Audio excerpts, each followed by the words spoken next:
자, 그러면은 2월 12일 파이썬 네 번째 수업 시작하겠습니다.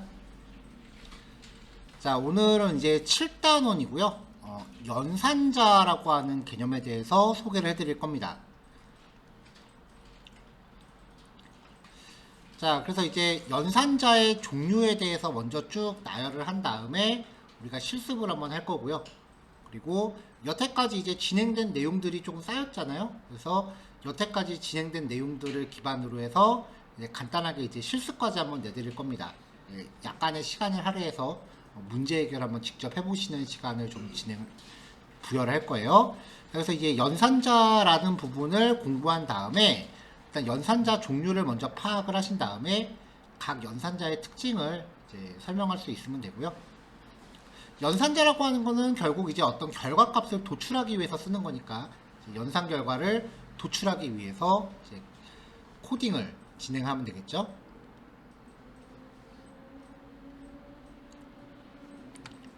자, 먼저 이제 연산자의 종류입니다. 자, 연산자라고 하는 거는 연산을 수행하기 위해서 쓰는 특수기호예요. 우리 어렸을 때 배운 거 있죠? 더하기, 빼기, 곱하기, 나누기 그런 것들이요. 자, 가장 대표적인 거는 우리가 여태까지 이제 변수라고 하는 거를 공부하면서 변수의 초기화를 수행하기 위해서 사용했었던 대입연산자입니다. 변수에 숫자나 문자열 등의 자료를 대입할 때 쓰는 거고요. 아니면 다른 연산 결과를 다른 변수에 집어넣을 때도 써요. 자, 그 다음에 이제 산술 연산자, 다른 말로 사칙 연산자라고도 합니다. 이거는 진짜 우리 아는 거예요. 더하기, 빼기, 곱하기는 별표를 씁니다. 키보드에 보시면 그 숫자 8 위에 있는 거 있죠. 그 다음에 나눗셈 같은 경우는 나눗셈의 목과 나머지를 나눠서 찾아요. 근데 사실 파이썬에는 나눗셈 연산자가 하나 더 있습니다. 지금 이거는 보편적인 프로그래밍 규칙이고요. 파이썬은 이렇게 생긴 슬래시 2개짜리가 하나 더 있습니다. 이건 이따가 설명해 드릴게요. 자, 그 다음 단항연산자라는 게 있는데요. 어떤 변수에 대한 연산 결과를 다시 자기 자신한테 적용할 때 씁니다. 자, 보통은 그 다음에 이야기하는 게 증감연산자라는 게 있거든요. 자, 라고 해서 플러스 플러스 마이너스 마이너스 이렇게 생긴 게 있는데요. 파이썬은 없습니다. 파이썬은요, 다른 프로그래밍 언어에서 좀 빡세다 싶은 건 그냥 과감하게 다 없애버렸어요. 증감연산자 없고요. 자, 그 다음 비교연산자. 이거 어렸을 때 다 배웠어요. 부등식이라는 이름으로. 크다, 작다, 작거나 같다, 크거나 같다 그런 거 있죠. 그런 것들을 이제 비교해서 참이나 거짓의 결과를 반환하고요. 예를 들어서 5가 3보다 크다. 이건 말 되죠. 근데 5가 3보다 작다. 이건 말 안 되죠. 그러니까 비교 연산자의 결과는 얘가 참이냐 거짓이냐 밖에 안 나와요. 그래서 true나 false로 결과가 뜨고요. 그 다음 논리 연산자입니다. 논리 연산이라는 걸 수행을 하는데요. 참일 때는 1, 거짓일 땐 0을 반환합니다.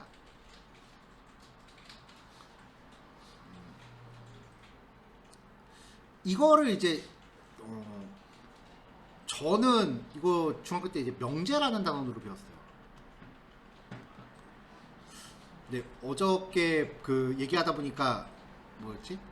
그 진법 변환이 그 중학교 교육과정에서 없어졌더라고요. 저는 그 숫자 값을 이제 8진수 몇을 2진법으로 바꿔라 뭐 이런 게 시험 문제에 나왔었는데 그게 없어졌다 그래서 약간 충격을 받아서 이게 중학교 때 배웠던 거라고 손쉽게 말을 못 하겠네요. 확인이 안 된 거라서. 어쨌건 이제 수학에 보면 명제라는 단원이 있습니다. 그거에 대한 연산이에요. 자, 증감연산자라는 게 없어졌다라고 말씀드렸죠. 이거 말고요. 그 다음에 일반적인 프로그래밍에서 연산자가 하나 또 있어요. 사막연산자. 그리고 비트 연산자라는 게 있어요. 비트 연산자는 진짜 말 그대로 이진수를 직접 연산하는 거예요. 그러니까 BT 연산자를 쓸 때쯤 되면 이제 직접 우리가 이진수를 구사합니다. 네, 없습니다. 파이썬은요.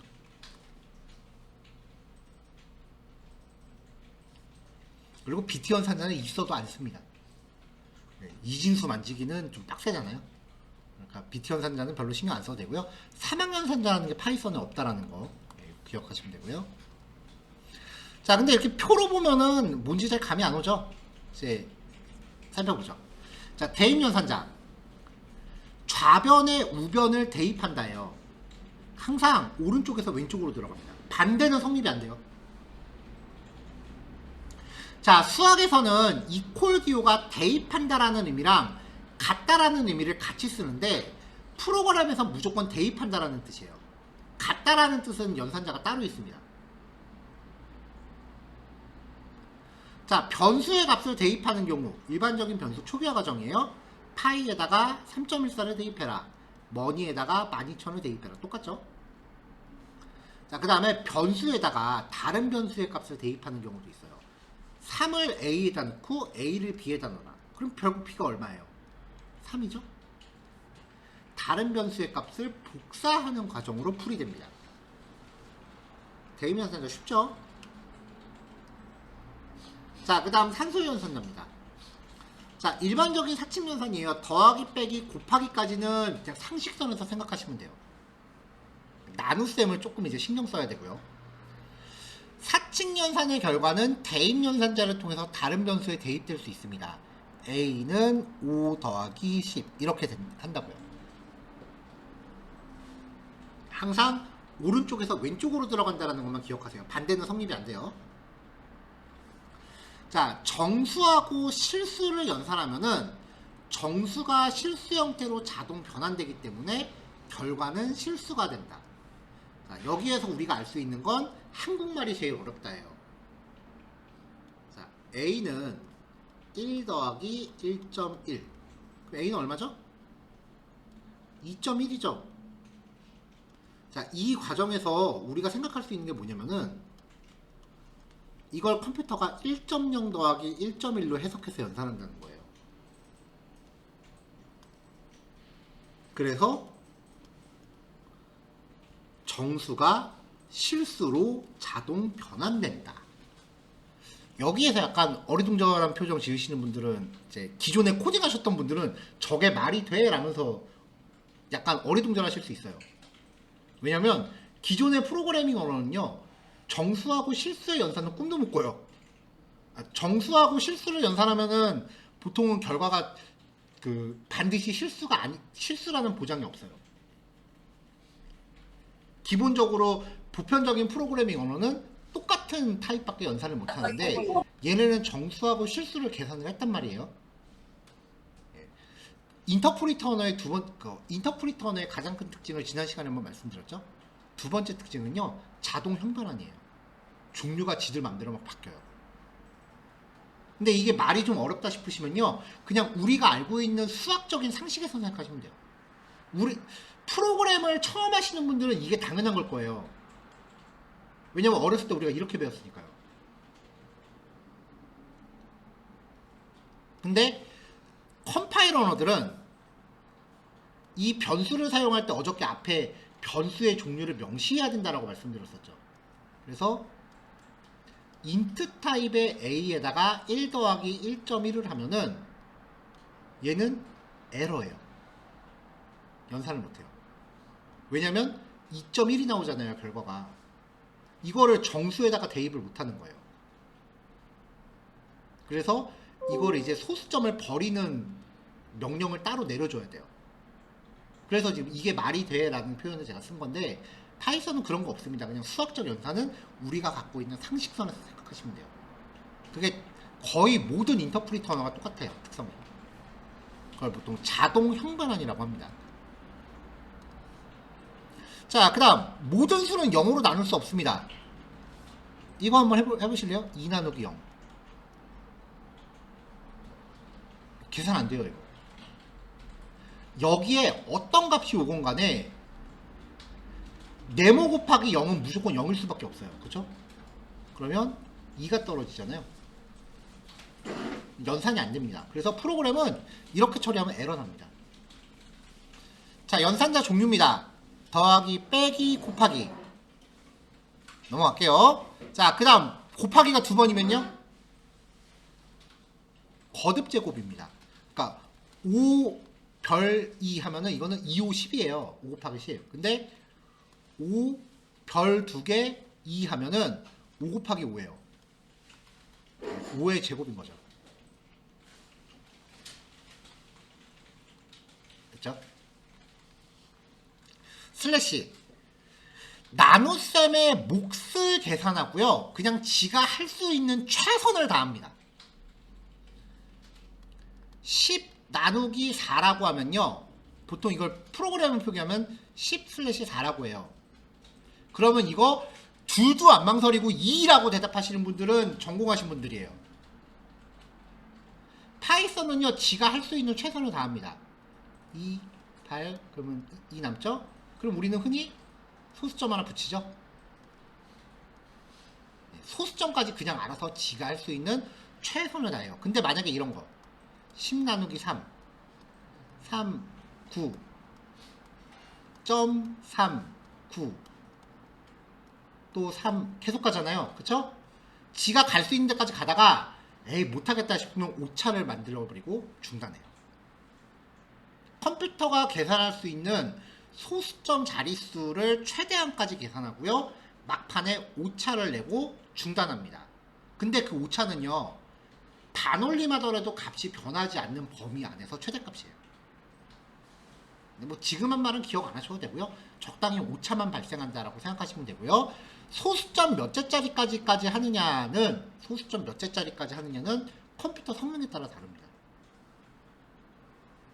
컴퓨터가 이제 계산을 처리하는 그 하드웨어 기계가 CPU예요. 중앙 처리 장치라고 부르죠. 근데 이 CPU는요, 보통 사칙 연산을 수행하는 게 주 목적이지만 정수 연산에 최적화되어 있습니다. 소수점을 갖는 연산은 얘는 잘 못해요. 소수점을 처리하는 연산에 특화된 장비가 GPU예요. 그래서 그래픽카드 성능에 좌지우지돼요. 만약에 GPU가 탑재되어 있지 않은, 그러니까 컴퓨터 사면은 그 메인보드에 그래픽카드 일체형으로 되어 있는 애들 있어요. 게임 돌리면 버벅버벅 하는 애들. 그런 애들은 몇 짜리 못하고요. 요즘 150만원, 200만원 호가하는 그래픽카드들 있죠. 그놈의 그 비트코인 때문에 가격이 천정부지를 뛰었잖아요. 그전에는 한 2, 30만원이면 샀는데 걔네들은 소수점을 좀 많이 계산을 해요. 이 소수점 계산할 때 GPU가 쓰는데 이 소수점 계산이요. 소수점 계산이 보통 머신러닝하고 그 다음에 그 뭐였죠? 블록체인 네, 기본 원리예요. 소수점 계산이. 그러니까 비트코인 채굴할 때 이 블록체인 때문에 GPU 그래픽카드 비싼 걸 많이 사는 거예요.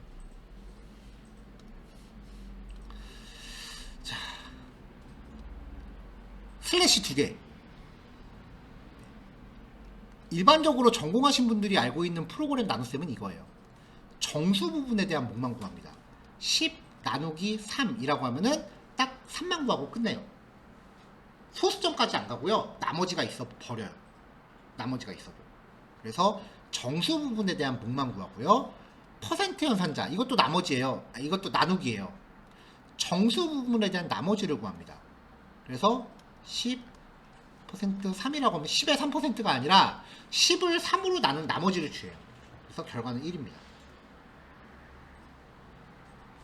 예를 들어서 5에 2라고 하면은 1이고요.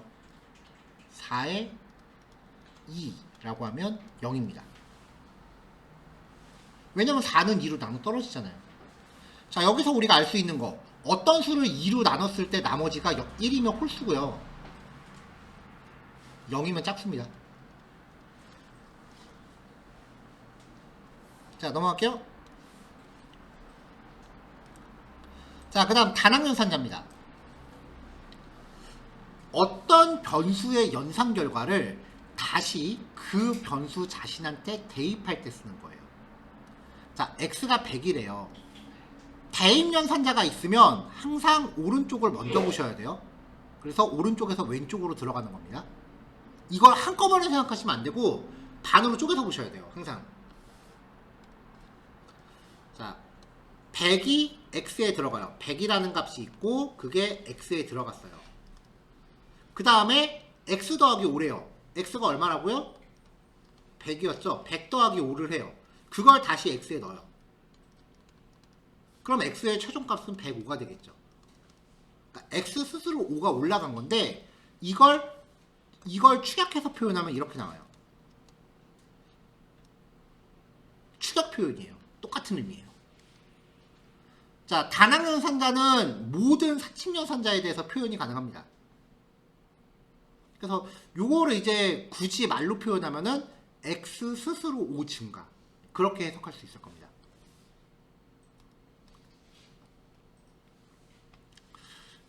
자, 비교연산자입니다. 우리가 어렸을 때 배웠던 부등식이에요. 같다, 다르다, 크다, 크거나 같다, 작다, 작거나 같다. 크다는 초과, 크거나 같다는 이상, 작다는 미만, 작거나 같다는 이하. 이거에 대한 비교를 수행합니다. 자, 같다는 이퀄 두 개예요. 혹은 영어로 is라고 씁니다. 두 개가 미묘하게 좀 차이가 있기는 해요. 이따가 설명드릴게요. 다르다는 느낌표 이퀄 혹은 not is. 코딩에서 느낌표는요, not의 의미가 있습니다. 크다. 자, 그 다음에 크거나 같다는 우리 어렸을 때 이렇게 배웠잖아요. 근데 컴퓨터 키보드에 이런 게 없거든요. 그러니까 이거를 그냥 두 번 친 거예요. 이렇게 괄호하고 이퀄, 미만, 이하. 자, x가 100이고 y가 1이에요. 그러면은 여기에 비교연산자를 뭔가 하나 넣어보죠. x, y. x와 y는 같나요? 100이고 1이니까 다르죠? 그러면 이 결과는 말이 안 되기 때문에 결과는 false가 됩니다. 거짓이란 뜻이 되는 거죠. 자, x가 y보다 크다, 100은 1보다 크다 말 되잖아요. 그럼 그 결과는 true가 됩니다. 그러니까 비교연산자는 결과값이 둘 중에 하나예요.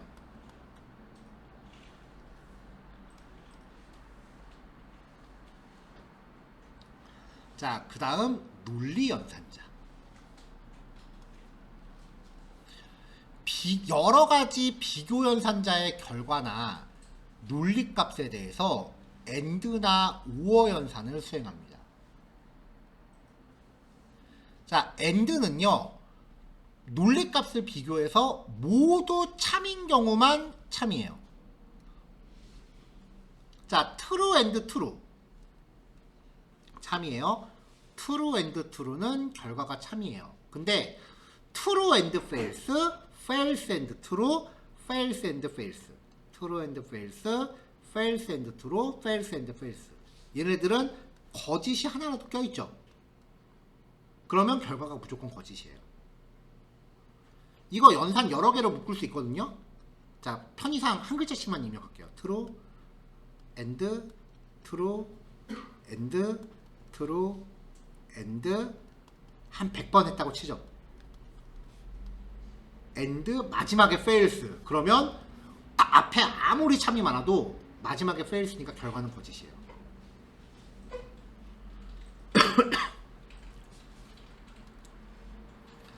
자, 우어는 하나라도 참이면 결과가 참입니다.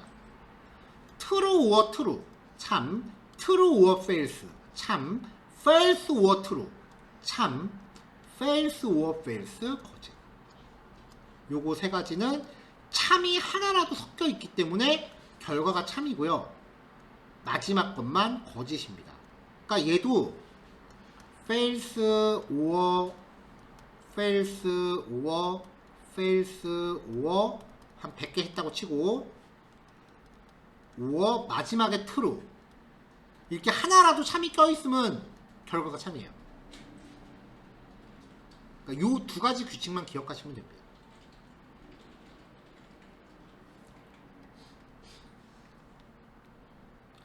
자, 자, 연산자 우선순위입니다. 이게 어떻게 보면 되게 복잡해 보이는데 사실 이거는 그냥 우리 어렸을 때 배웠던 거 상식선에서 생각하시면 돼요. 그리고 무엇보다도 연산자 우선순위에선 괄호가 깡패예요. 뭐든지 괄호로 감싸버리면은 얘가 제일 우선적으로 계산이 되는 거고요. 그 다음에 곱하기 2개, 제곱근이 그 다음 우선순위예요. 그러니까 만약에 5 더하기 1 곱하기 3의 제곱이라고 하면 우리는 이걸 제일 먼저 계산합니다. 그 다음에 거기에 3을 곱해서 제곱하지 않죠. 얘를 먼저 계산해요. 3 곱하기 3은 9. 그래서 6 곱하기 9를 계산한다고요. 그러니까 상식선에서 생각하시면 돼요. 그 다음에 플러스냐 마이너스냐, 음수인지 양수인지, 그리고 나서 곱하기 나누기가 더하기 빼기보다 우선하죠. 그 다음에 이제 비교식, 그리고 not, and, 오어순인데 이거 굳이 일일이 기억하려고 하지 마시고요. 진짜로 그냥 상식선에서 생각하시되 가로가 짝 먹는다, 요거 하나 체크하시고요. 그 다음에 중요한 거 이겁니다. and가 오어보다 우선합니다. 이거는 기억을 좀 하세요. and가 오어보다 우선합니다.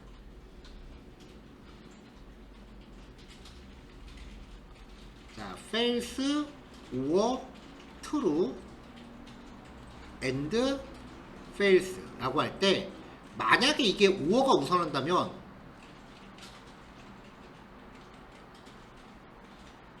자, 얘가 여기 true로 바꾸죠.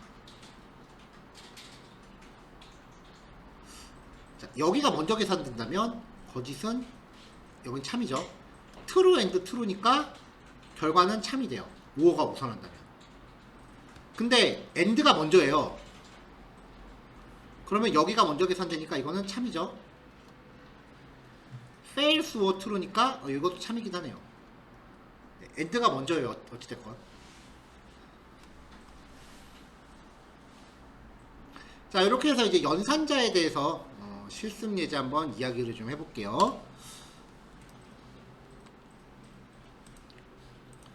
자, 비주얼 스튜디오 코드를 가동하겠습니다.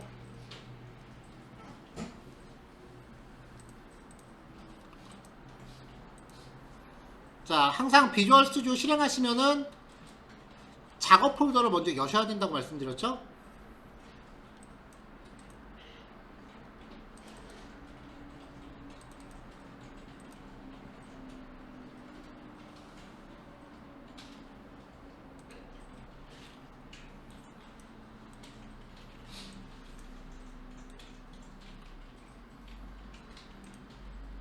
자, 여기에다가 이제 제가 또 오늘 실습하실 파일을 아까 톡에다가 보내드렸는데요. 이게 계속 똑같은 게 쌓이니까 조금 보기 불편하실 수도 있겠네요. 저는 이 워크스페이스 안에 폴더를 하나 더 만들게요. 여기서 파일 정리하는 거는 여러분들이 편하신 대로 하시면 돼요. 여기다가 그냥 원본이라고 폴더를 하나 만들어서 그 제가 드리는 원본 파일들만 여기다 따로 이렇게 보관을 할게요. 여기 원본 파일 폴더가 있죠.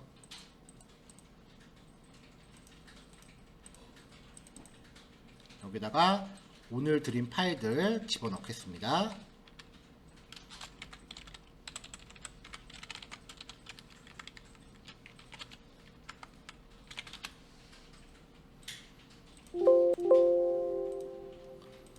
자, 이렇게 해서 이제 원본 파일 열고, 그리고 파일 메뉴 밑에 새 파일, 새 텍스트 파일 아닙니다. 새 파일 요거 선택하셔서 주피터 노트북이라고 되어 있는 거 선택하시면 된다고 했었어요. 파일 만들면 저장부터 하셔야죠. 자, 여기서 저장하실 때 원본 폴더 안에 저장하지 마세요. 워크스페이스에다 저장하세요. 그 파일 저장할 때 내가 이 파일이 어느 폴더에 저장되는지 꼭 위치를 확인을 하세요. 자, 여기다가 07-연산자점 확장자 꼭 기입하셔야 됩니다. ipynb. 자, 이렇게 하고서 이제 이 원본하고 화면을 이렇게 분할하셔서 실습을 진행하시면 됐었죠. 네. 오늘 이제 한 번 더 이제 보여드린 건데 이후에는 이 과정을 뭐 다시 말씀드리지는 않겠습니다. 뭐 따로 질문 주시지 않는 이상이요. 자, 연산자에 대해서 한번 리뷰하겠습니다. 자, A는 3이고 B는 4래요. C는 A 더하기 B래요. 그러면 이건 뭐 7이겠죠? 출력하면 7 나올 겁니다. 자, 이렇게 연산자의 결과를 변수에다 넣을 수도 있는데 연산 결과를 직접 출력할 수도 있어요. 자, 주피터가 이렇게 블록이 나눠져 있어도 먼저 실행된 블록에서 만들어진 변수들은 그대로 다 상속돼요. 근데 제가 지금 여기서 지금 아무것도 실행이 안 돼 있는 상태예요. 여기 블록이요. 여기도 실행이 안 됐고 여기도 실행 안 됐죠? 만약에 여길 먼저 실행하면은 에러가 날 겁니다. 왜냐? 위에 게 실행된 적이 없으니까 A와 B라는 변수를 이해를 못하는 상태니까요. 보여드릴게요. 여기 밑에를 먼저 실행하면 에러가 나요. A라는 변수를 읽으려고 했더니 여기서부터 막힌 거예요. A가 정의되지 않았다라고 하면서 에러가 나죠. 근데 여기 출력 모두 지우기, 여기 위에 보시면 여기 출력 모두 지우기라고 있어요. 요거요. 요걸 누르시면은 실행 결과를 다 지웁니다. 처음부터 다시 실행하는 거예요. 자, 이걸 누르고 다시 할게요. 위에 거를 먼저 실행하면 여기서 7이라고 나오면서 A와 B라는 변수가 인식이 됐어요. 이제 그럼 밑에가 실행 가능해지겠죠. 자, 나눗셈 관련 연산자입니다. 10 나누기 3을 하면은 소수점까지 계속 쭉 가다가 지가 못하겠으면 때려칩니다. 뭐 오차가 발생한다 뭐 이렇게만 기억하셔도 되고요. 그 제가 표현한 것처럼 그 컴퓨터가 이제 못할 지경이 되면은 때려친다, 그렇게 기억하셔도 돼요. 뭐 오차가 발생하지 않는 상에서 최대값 뭐 이런 식으로 복잡하게 기억하실 것까지는 없고요. 하다가 오차 나고 그럼 중단된다. 자, 근데 나누기를 두 개를 쓰면은 정수 부분의 목만 구하고요. 퍼센트로 처리하면은 나머지만 구합니다. 말씀드렸죠? 자, 곱하기를 두 번 하면은 거듭제곱 3의 5제곱입니다. 자, 단항연산자입니다. 제가 결과를 주석으로 옆에 달아놨는데요. A가 1이에요. 자, A 스스로 100이 증가됩니다. 그럼 101이 되겠죠? 그 다음에 A 스스로 10배가 돼요. 그걸 3으로 나눠서 정수 부분에 목만 넣어요.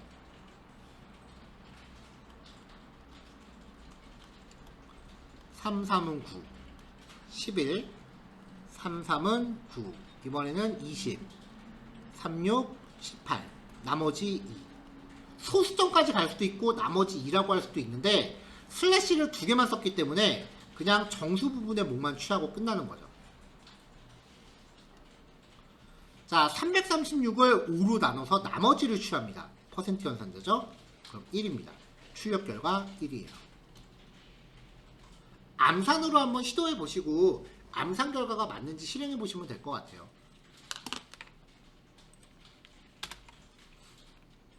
자, 그 다음 비교 연산자입니다.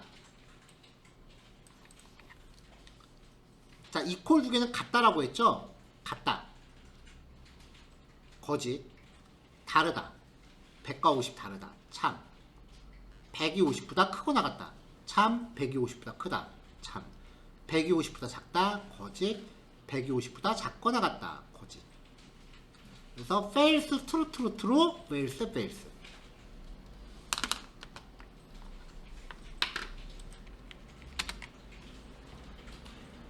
자, 비교 연산자도 하나의 수식이기 때문에 그 결과값을 다른 변수에 대입할 수 있습니다. 100이 50보다 크다는 참이니까 리절트에 대입되는 값은 true가 됩니다. 자, 이번엔 논리연산자입니다.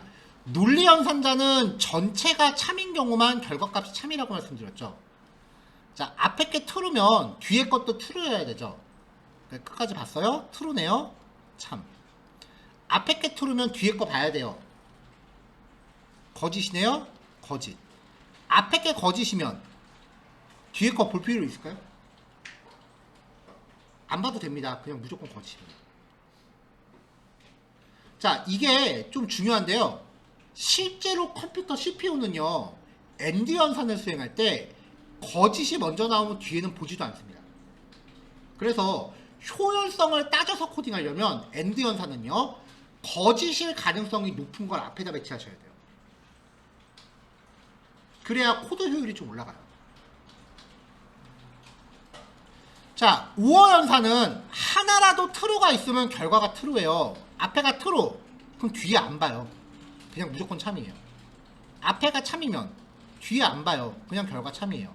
근데 앞에가 거짓이면 뒤에를 봐야 돼요. 혹시 모르니까. 참이네요. 참. 앞에가 거짓이다. 그럼 뒤에를 봐야 돼요. 거짓.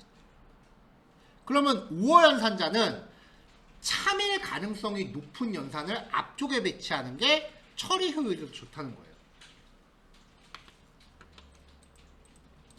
네, 지금 말씀드린 거는 비단 파이썬뿐만이 아니라 모든 프로그래밍 언어의 공통점입니다. 자, 응용해 볼까요? 비교 연산하고 논리 연산을 결합할 수 있습니다. 100이 50보다 크고요. 20이 10보다 큽니다. 자, 100이 50보다 크다. 참이죠? 20이 10보다 크다. 참이죠? 그럼 A도 true고 B도 true예요. A and B는요. true and true니까 결과는 참이죠. 이거를 애당초 이렇게 복합적으로 쓸 수 있어요. 100이 100보다 크거나 같다. and 50이 100과 같다. 자, 100이 100보다 크거나 같다. 참이죠? 50과 10이 같다는요. 거짓이죠. 그래서 true and fails가 되니까 출력은 fails예요. 자, 이렇게 복합적인 연산 결과를 변수에 담을 수도 있고요. 직접 출력할 수도 있습니다. 자, 앞에 거 참, 뒤에 거 참. 결과는 그럼 참이죠. 자, 아까 is라는 거 한번 제가 나중에 딱 다시 말씀드릴게요. 그래서 여기 나왔습니다. 자, is 연산자는요, 좀 더 정밀하게 비교해요. 100과 100.0입니다. 데이터 타입으로 치면은 int와 float죠. 이 콜 두 개는요, 내용만 비교해요. 정수하고 실수를 비교하지 않아요. 단순 비교 연산자라고 불러요. 그래서 x와 y가 같다. 1과 1.0을 같다고 판단합니다. 참이고요. 1과 1.0은 다르다. 같은데 거짓. 이렇게 표현해요. 그러니까 우리가 갖고 있는 상식은 지금 이거죠. 근데 is나 is not은요. 이거는 데이터 타입까지 일치해야 돼요. 그래서 정수하고 실수를 비교하면은 종류가 다르니까 다르다고 봐요. 그래서 100과 100.0은 다르다라고 봅니다. 100과 100.0이 같지 않다. 그러면 이거는 말이 되니까 참이라고 치는 거예요.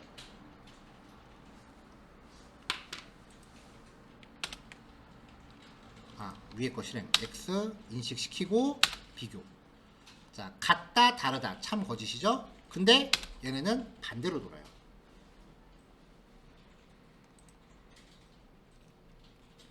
자, 여기까지가 이제 연산자 내용입니다.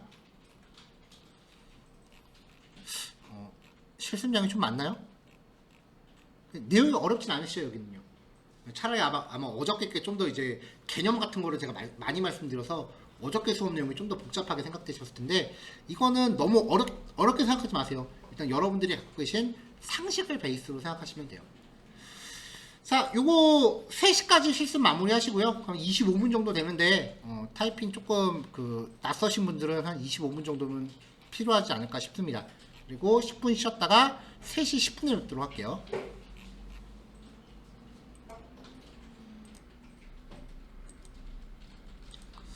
자, 어떻게 좀 익숙해지셨나요? 네, 그럼 이제 변수에 관해서 일단 학습 정리부터 보고요. 그 다음에 그 과제 지시해 드릴게요.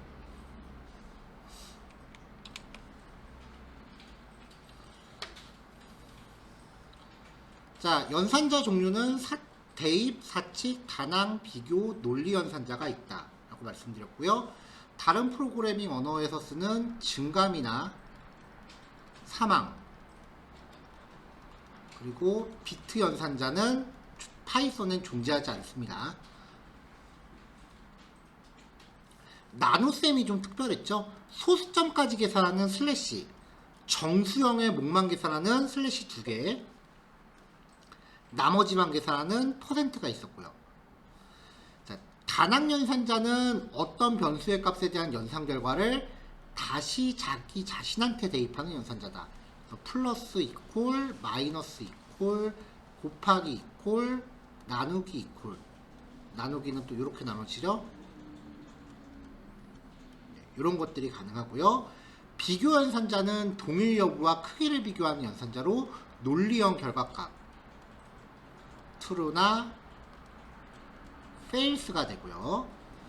논리 연산자는 and나 or 연산을 비교하는데 and는 전체가 참일 때 결과도 참이다. or 연산자는 하나라도 참이면 결과가 참이다. 이렇게 기억하시면 되고요. 그래서 얘도 그 결과를 논리형으로 반환합니다. true, false요. 자, 그래서 두 개의 논리값을 비교해서 모두 참인 경우만 결과가 참인 연산자는 1, 2, 3, 4번 중에 엔드 3번이죠. 이런 거는 보셔서 그냥 1, 2초 내에 바로 답이 떠올리시기를 이제 기대하고서 낸 거예요. 이 문제들은요. 자, 두 개의 논리값을 비교해서 하나라도 참인 경우 결과가 참인 건 5어죠. 자, 주어진 논리값을 부정하는 연산자는요. 1번이죠. 그래서 참고로 말씀드리면요. A가 true일 때 B는 not A라고 하면은 true를 부정하니까 B는 false가 돼요. 이런 식의 표기법도 있어요.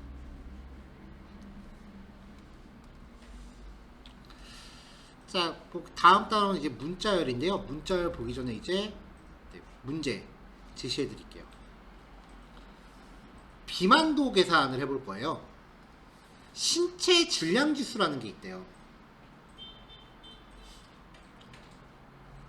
이제 비만을 판정하는 게 몸무게가 아니라 체지방량이라는 걸로 측정을 해야 되는데, 몸의 지방량을 직접 측정하는 거는 좀 기술적으로 어려우니까 표준 체중이나 신체 질량 지수 둘 중에 하나의 지표를 사용한다고 합니다. 근데 이제 요즘은 신체 질량 지수라는 값을 더 많이 쓴대요. 이게 어디 보건소 홈페이지에서 가져온 건데요. 신체 질량 지수는 체중 나누기 신장의 제곱입니다. 그래서 이 결과값이 20 미만일 때는 저체중, 20에서 24일 땐 정상, 25에서 29는 과체중, 30 이상은 비만이래요. 이게 표준 체중보다도 비교적 정확하게 반영이 된대요. 자, 그래서 요거를 이제 기반으로 하셔서요, 다음 페이지에 나와 있는 요구사항을 수행하시면 되는데요. 첫 번째, 사용자로부터 정수형 변수인 몸무게와 키를 입력받으세요. 입력받는 과정에서 메시지는 여러분들이 임의로 정하시면 되고요. 몸무게 변수의 이름은 myweight로 정하시고요. 키 변수는 myheight라고 변수 이름을 잡으세요. 자, 몸무게 변수는 킬로그램 단위로 입력받으시면 되고요. 키 변수는 미터 단위로 입력받습니다. 그러니까 우리가 보통 뭐 72, 86 이렇게 입력받으면은 그거는 킬로그램 단위인데, 미터 단위니까 만약에 1m 75라고 하면은 175라고 입력받으셔야 돼요. 자, 이렇게 입력을 받은 걸로 BMI 산출식을 적용해서 자신의 BMI 수치를 출력하도록 만드시면 됩니다. 자, 제한시간 지금 3시 16분인데요. 3시 30분까지 드리고요. 풀이할게요.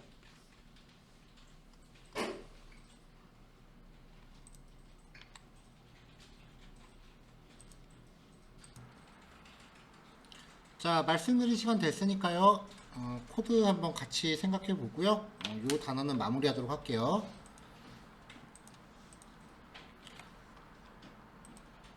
자, 저도 주피터 파일 하나 만들겠습니다.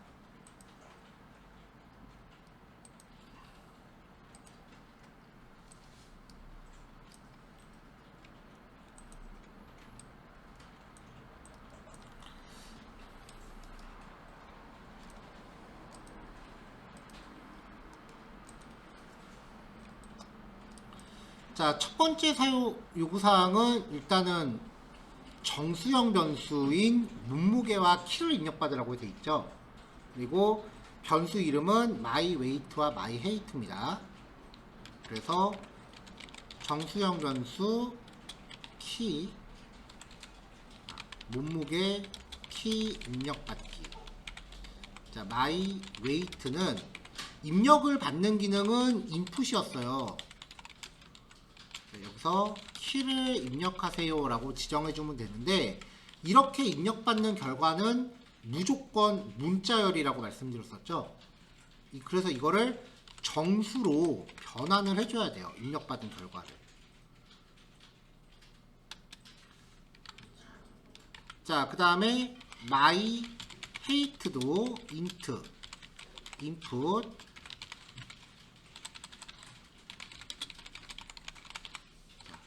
위가 키가 아니고 몸무게죠.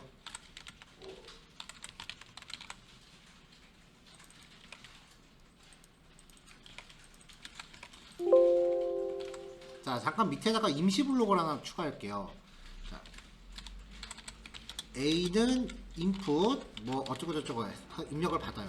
그래서 이거를 input해서 입력받은 내용을 숫자로 바꾸려고 int를 이렇게 적용을 했다고 치면,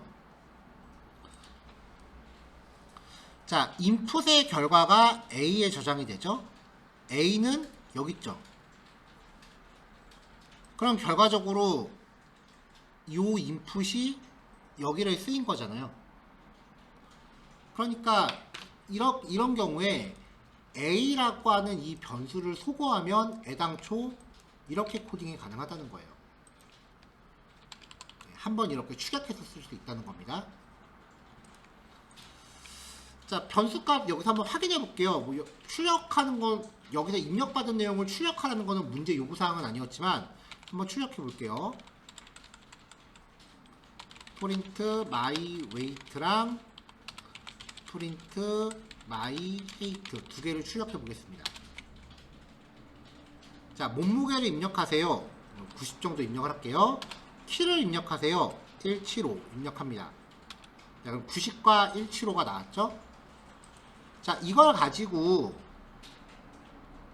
이제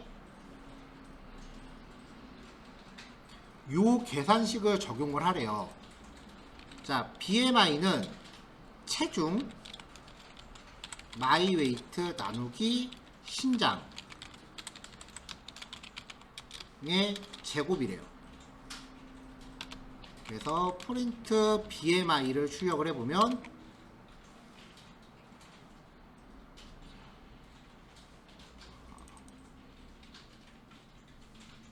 죄송합니다. 자, 이게 지금 myheight를 미터 단위로 입력하라고 했는데 175cm잖아요. 그럼 여기서 입력이 이거를 센티미터 단위로 센티미터 단위가 아니라 미터 단위로 입력하라고 그랬으니까 1.75라고 입력을 해야겠죠. 근데 이렇게 입력하면은 정수잖아요. 실수죠. 인트가 아니라 플로트죠. 그래서 이거를 정수로 바꾸면 1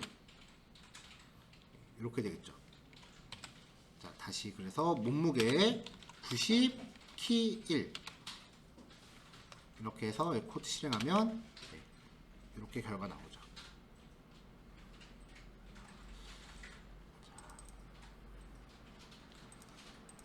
자, 그럼 여기 나와 있는 요 값하고 지금 차이가 너무 크니까 요거를 제가 플로트로 한번 바꿔볼게요. 플로트로 바꾸면은 저 공식에 맞을 것 같은데, 몸무게 90, 키는 1.75. 요걸 가지고 처리하면 네, 요 계산식에 나오네요. 요거는 지금 제가 확인해 봤더니 문제가 정수 타입이 아니라 키는 실수로 입력해야 라는 단서가 하나 더 들어가야 될 것 같습니다. 여기를 플루트로 수정하면은 요 표에 근접하게 나옵니다. 근데 이런 문제 할 때마다 개인적으로 저도 기분이 참 안 좋아요. 저도 모르게 이제 제 걸 입력하다 보니까. 자,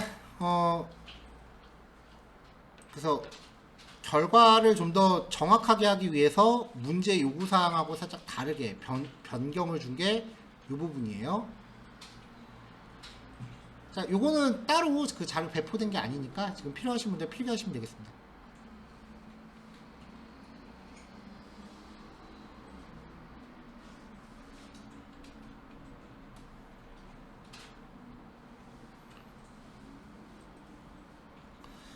네, 이렇게 해서 이제 한 단원 끝났는데요. 지금 저는 그래도 좀 하시면서 몇몇 분 좀 왔다 갔다 하실 줄 알았는데 한 분도 자리를 안 뜨셔서 바로 이어서 할까요? 아니면 좀 쉬었다 하시겠어요?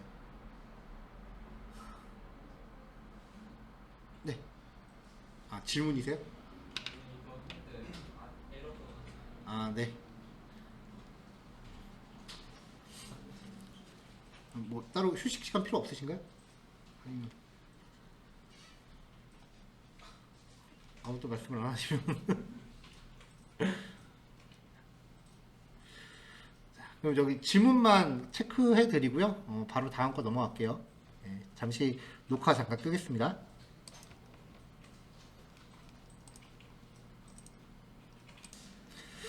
자, 넘어가도록 할게요. 이거 필기 다 하셨나요? 넘어가도 될까요? 네.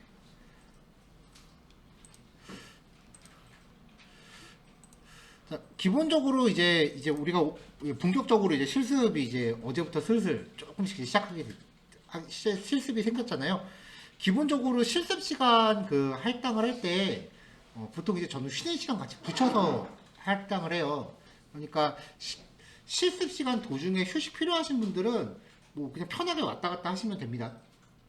그래서 저 같은 경우는 주로 실습 시간 땡 시작하면 이제 슬공에 나가서 휴식하고서 이제 들어와서 앉아 있거든요. 왜냐면은 실습을 시작하자마자 질문을 하시진 않을 거 아니에요. 좀 하다가 안 되면 질문하실 거 아니에요. 저 같은 경우는 좀 미리 쉬고 와서 이렇게 대기하고 있는 편인데 여러분들은 그냥 편하게 그 시간 중에 왔다 갔다 하시면 돼요. 자, 그러면 다음 단원 가죠.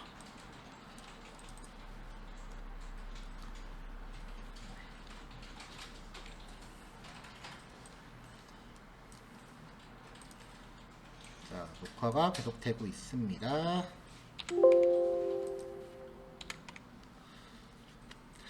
자, 요번에는 문자열이라고 하는 단원을 소개해 드릴 거예요. 자, 문자열이 무엇인지에 대해서 얘기를 좀 해보고요. 그 다음에 특수한 형태의 문자열인 이스케이프 문자라는 걸 소개해 드릴 겁니다.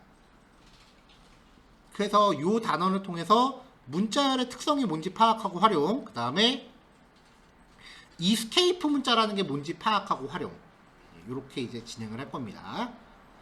전공하신 분들은 여기는 뭐 되게 쉬우실 거예요. 자, 문자열은요, 문장이에요. 그 문장에 대한 글자들의 모임이에요. 왜 우리가 숫자들이 쭈르륵 모여있는 걸 수열이라고 하죠. 그것처럼 글자들의 열을 문자열이라고 합니다.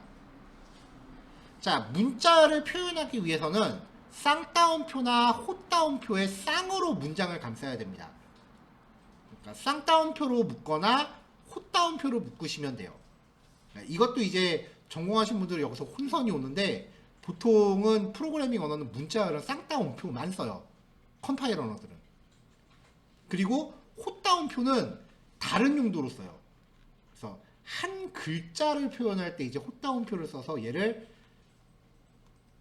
글자를 뭐 C 이런 식으로 해서 글자를 의미하는 캐릭터 줄여서 차라고 하는 데이터 타입이 또 있어요. 근데 우리 데이터 타입 표 봤을 때 이런 종류의 데이터 타입이 있었나요? 없었죠? 파이썬에는 이런 거 다 생략하고 없습니다. 그러니까 그 종전의 컴파일러하고 비교하면요 학습량이 한 60%밖에 안 돼요 파이썬은 원래 애당초부터. 그래서 제가 첫날 요거보다 더 쉬운 건 없어요. 그래서 프로그래밍 쪽은. 자 어쨌건 쌍따옴표로 시작하면 쌍따옴표로 끝나고요. 콧따옴표로 시작하면 콧따옴표로 끝나야 돼요. 자 MSG1이라는 쌍따옴표 만들고 MSG2라는 콧따옴표 문자를 만들었는데 이런 식으로 섞어서 사용 못합니다. 섞어서 사용하면은 세 번째 줄에서 에러가 발생을 하죠. 종료되지 않은 문자열 리터럴이라는 메시지예요. 리터럴이라고 하는 건 값이거든요.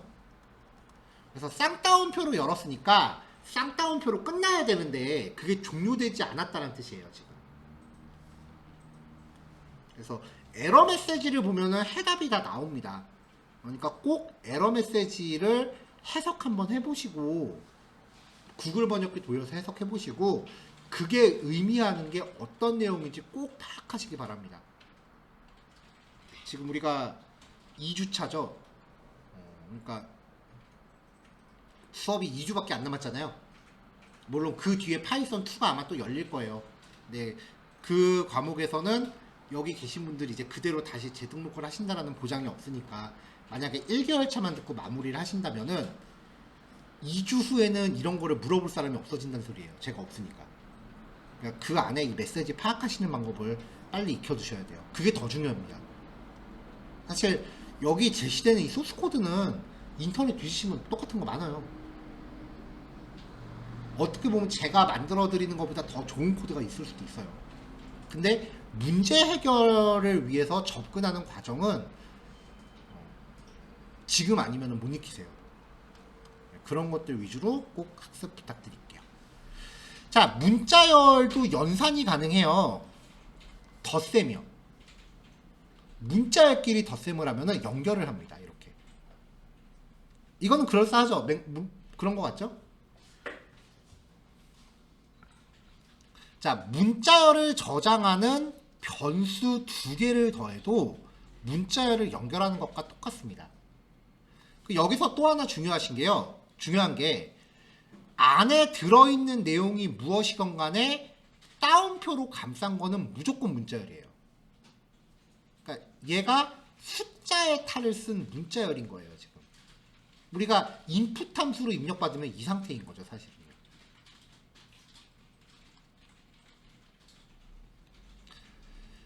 자, 문자열하고 숫자는 더할 수 없습니다.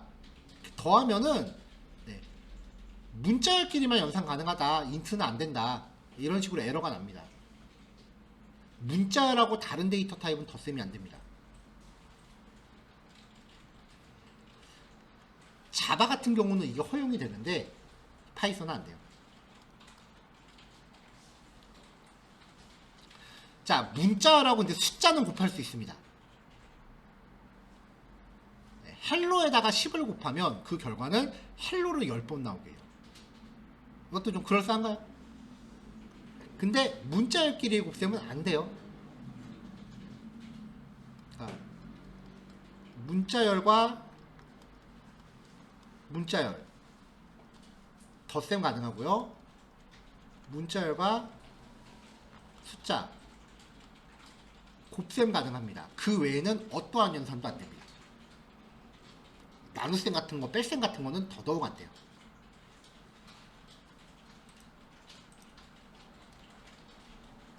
자, 이렇게 해서 이제 문자열의 특성에 대해서 좀 가볍게 좀 살펴볼게요.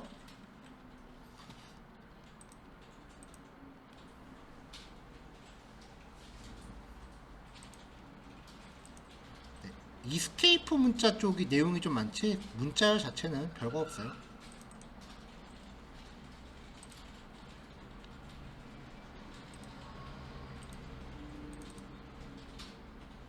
네, 딱 요겁니다. 자, 문자열 쌍따옴표나 헛싸움표로 감싸야 된다고 말씀드렸죠. 혼용은 불가해요. 만약에 혼용을 한다면은 에러가 나요. 주피터 자체적으로 여기는 잘못됐다라고 이렇게 쭉 빨간색 선으로 보여주기도 하는데요. 실행. 어떤 실행 결과는 일부러 이렇게 에러 메시지 확인하시라고 에러가 나는 실행 결과를 만들어주기도 합니다. 그런 경우 제가 주석으로 에러라고 표시하니까 여기는 에러 안 나는 게 지금 더 이상한 거예요. 실습하실 때요. 그런 거 꼭 염두하시고요. 뭐 한 가지 뭐 추임새로요. 우리 첫 시간에도 소개해드렸지만 이게 그 파이썬 창시자가 한 말이래요. 오래 공부하지 말고 이걸로 그냥 짧게 공부해서 얼른 하자 뭐 그런 취지로 한 말이라는데, 그래서 파이썬은 문자열 예제는 어떤 책을 봐도 거의 다 샘플 문자열이 이거예요.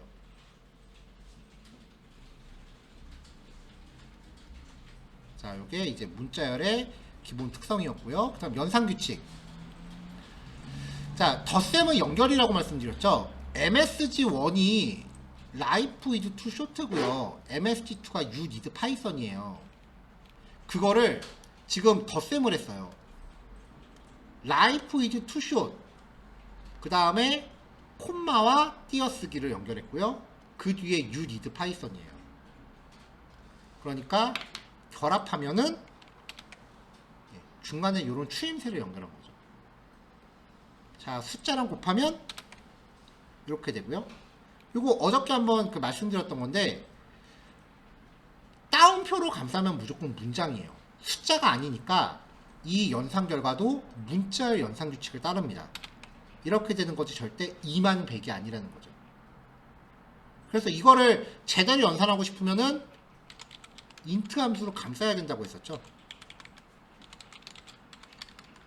네, 요거 어저께 말씀드렸던 부분이에요. 자, 딱 50분이네요. 요거 10분이면 되시겠죠, 이거. 요거는요. 하시고 조금 쉬었다가 그럼 4시 10분쯤에 뵙는 걸로 하겠습니다.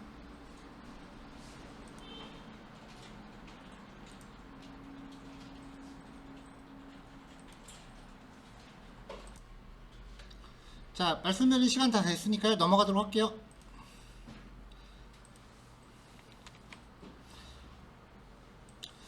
자, 요번에는 이제 이스케이프 문자라고 하는 부분을 소개해 드릴 겁니다.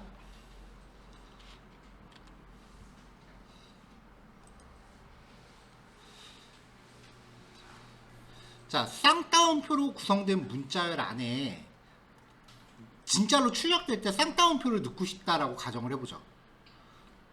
그러니까 출력 결과를 이렇게 만들고 싶은 거예요. 출력되는 내용 안에 쌍따옴표가 있게끔요. 자, 그래서 그냥 이렇게 코딩을 하면은요, 여기서 시작해서 여기서 끝난 걸로 인식을 해요. 그래서 이 뒷부분은 에러로 처리돼요. 그래서 invalid syntax라고 하는 게, 신텍스라고 하는 표현이 문법을 의미하거든요. 그러니까 문장 표현 방식이 잘못됐다는 뜻이에요. 자, 이걸 해결하시려면 문자열에 포함될 쌍따옴표나 헛따옴표 앞에 역슬래시를 붙이시는 거예요. 그러면은 역슬래시 플러스 쌍따옴표가 특수문자 한 글자로 인식이 돼요.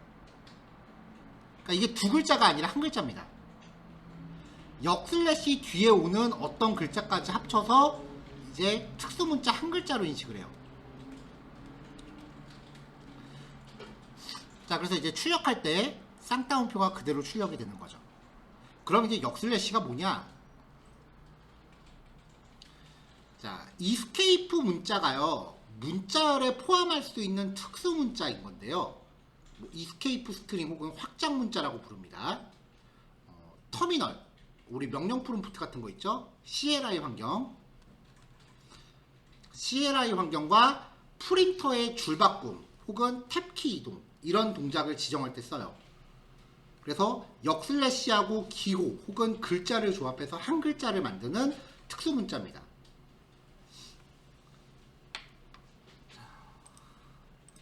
자, 이게 우리가 사용하는 슬래시고요. 역슬래시는 이겁니다. 방향이 반대죠? 키보드에서는 뭐냐면은 요거예요, 요거.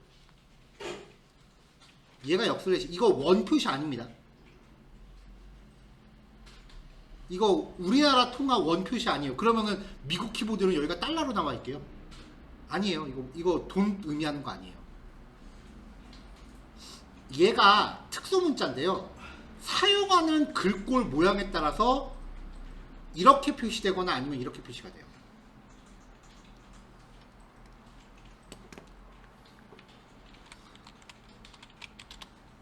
자, 메모장을 켰어요. 자, 이렇게 나오죠? 지금 키보드에 있는 모양대로 나오죠? 글꼴 모양을 바꿔볼게요. 자, 뭐로 바꿀까요? 주로 영문 폰트를 사용했을 때 그렇게 나와요. 이걸로 바꿔볼게요. 그러면 모양이 이렇게 바뀌죠. 사용되는 글꼴 모양에 따라서 화면에 나타나는 게 다른 글자예요. 자, 이스케이프 문자는요, 무조건 그 모든 글자하고 다 조합되는 게 아니라 이렇게 5가지 종류밖에 없습니다. 역슬래시 n 이거는요 줄바꿈을 처리해요. 개행 문자라고 불러요. 그러니까 a 역슬래시 n b라고 하면은 출력 결과는 a 줄 바꿔서 b가 돼요. 줄바꿈 문자입니다. 역슬래시 t는 그 자리에서 탭키 입력을 처리합니다. 띄어쓰기 4개 같은 거 한꺼번에 하는 거예요. 역슬래시 t라고 하면은 a, b 하면은 a, 둘, 셋, 넷, b 이렇게 가는 거죠. 그리고 이제 문자열 안에 쌍따옴표를 넣을 때는 역슬래시 쌍따옴표, 헛따옴표는 역슬래시 헛따옴표. 자, 그래서 제가 헬로 역슬래시 파이썬 이렇게 진짜 여기에 역슬래시를 출력하고 싶었다 라고 하면은 통상적으로는 역슬래시 p 이걸 묶어서 이스케이프 문자로 해석하려고 들어요. 근데 이런 이스케이프 문자는 존재하지 않거든요. 그러니까 인식할 수 없는 글자라고 하면서 에러가 나요. 그래서 순수하게 진짜 역슬래시를 출력하고 싶으시면 역슬래시를 2개를 넣어야 돼요. 이게 통상적인 프로그래밍 언어의 규칙인데 파이썬은 역슬래시 하나만 쓰면요 그 뒤에 글자랑 결합을 시켜서 이거 존재하지 않는 거네? 그럼 그냥 지 혼자 역슬래시 하나 출력을 해요. 근데 그 규칙은 웬만하면 기억하지 마세요. 만약에 지금 이 수업을 들으시면서 나는 파이썬만 공부하고 프로그래밍 언어 딴 거 공부 안 할 거다 라고 하시면은 뭐 상관이 없겠지만, 만약에 전문 개발자가 되실 거다라고 마음 먹으셨으면은 파이썬 하나 갖다가는 만들 수 있는 게 없어요. 웹사이트 하나만 치더라도 프로그래밍 언어 5개에서 6개를 한꺼번에 쓰거든요. 대한민국에서 하나만 해갖고 먹고 살기 힘듭니다. 그건 어느 분야건 마찬가지죠. 근데 파이썬을 제외한 나머지 프로그래밍 언어는 이렇게 하면 다 에러나요. 그러니까 역슬래시 자체를 출력할 때는 2개를 쓴다. 이 규칙으로 기억하시는 게 올바릅니다. 물론 이거를 알고 있는 상태에서 이렇게 쓴다라고 하면 그건 괜찮죠.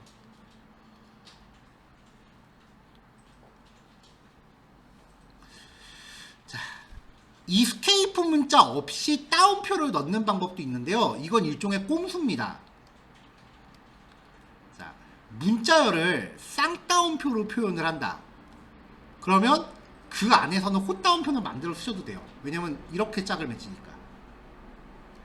문자를 헛따옴표로 사용한다라고 하면은 그 안에서 쌍따옴표를 만들어 쓰셔도 돼요.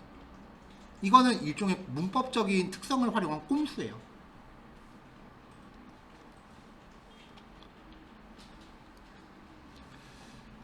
자, hello 역슬래시 n, 파이썬 역슬래시 n 이라고 해서 출력을 하면은 그 자리에서 이렇게 줄바꿈이 된다는 거고요.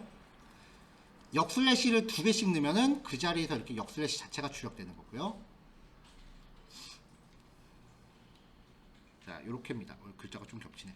자, 문자열에 대해서 실습 한번 코드 확인해 볼게요.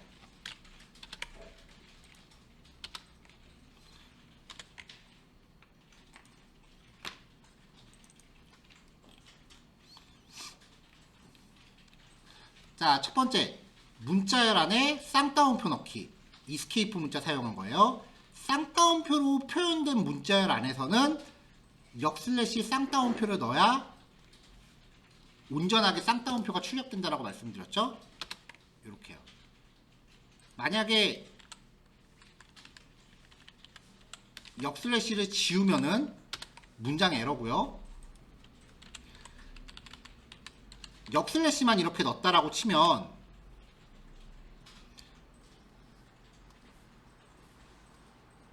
이거는 존재하는 이스케이프 문자죠. 탭키예요. 그래서 이 자리에서 띄어쓰기가 한 4개 정도 발생을 하고요.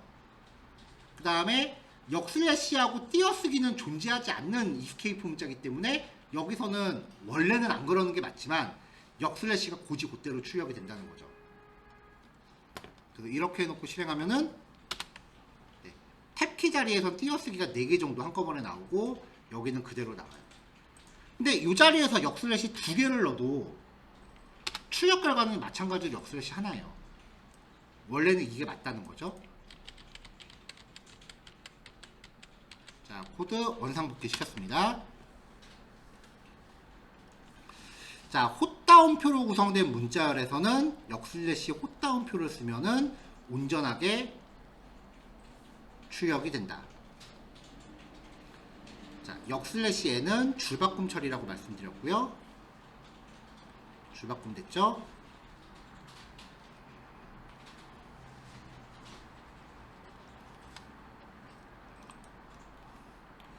자, 역슬래시 T 요거는 요 자리에서 탭키였고 순수 역슬래시 실행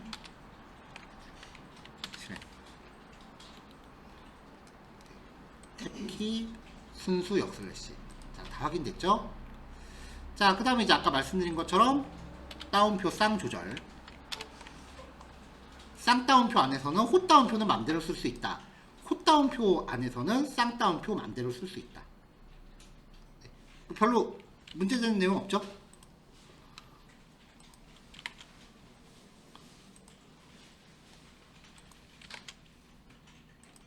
이건 아까 연습 문제한 거구나. 자, 학습 정리하고 이번 글씨 마무리할게요.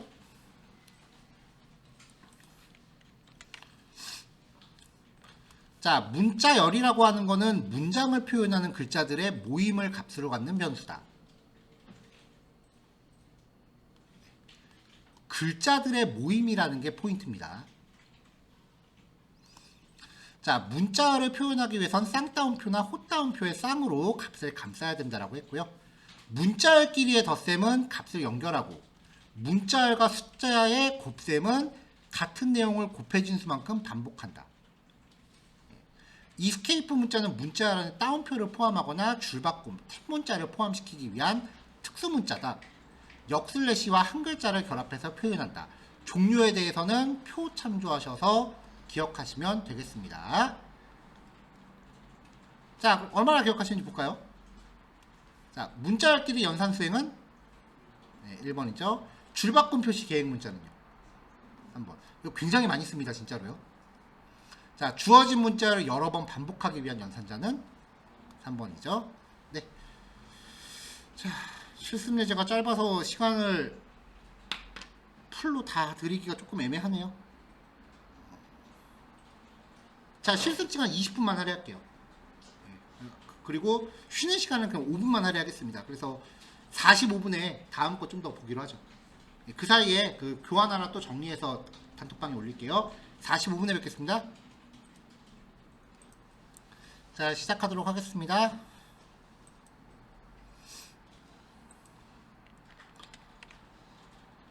자, 요번에는 이제 문자열의 인덱싱과 슬라이싱이라고 하는 주제예요. 자, 문자열의 인덱싱, 슬라이싱에 대해서 살펴보고요. 그 다음에 마지막에 실습과제 들어갑니다. 자, 여기서는 이제 문자열의 인덱싱하고 슬래싱이 뭔지 이해하고 이제 활용하는 게 목표입니다. 자, 첫 번째 문자열의 인덱싱입니다. 짧게 갈게요.